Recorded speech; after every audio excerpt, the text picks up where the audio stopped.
বাঙালি একজন শিক্ষক পার্বত্য চট্টগ্রামের পাহাড়িদের ক্লাস নিতে গেছেন একদিন। প্রথম দিন ক্লাসে ঢুকে রুল কল করছিলেন তিনি। তখন বললেন শেং, একজন বলল ইয়েস স্যার। চুমুন, আরেকজন বলল ইয়েস স্যার। ওই পর্যায়ে হাঁচি এলো শিক্ষকের, হাইচ্ছু। তখন আরেকজন বলল ইয়েস স্যার। শিক্ষক তখন বিস্ময় প্রকাশ করলেন, ও। ছাত্রছাত্রীরা বলে উঠলো সে আজকে ক্লাসে আসেনি স্যার।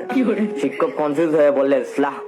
তখন একসাথে তিনজন দাঁড়িয়ে গেল আর বলল কোন স্লা স্যার, টুং সুং নাকি জুং স্লা? শিক্ষক তখন বিভ্রান্ত হয়ে বললেন হোয়াটস রং? তখন একটা ছাত্র দাঁড়িয়ে বলল স্যার আমি রং নই, নামটার উচ্চারণ হবে উং।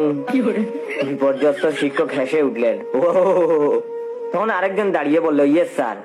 টেবিল থেকে শিক্ষকের কলম পড়ে গেল মেঝেতে। শব্দ হলো পিং চুং চং। তখন আরেকজন বলল ইয়েস স্যার। তিনি এবার যার পর নাই বিরক্ত আর বললেন দুষ।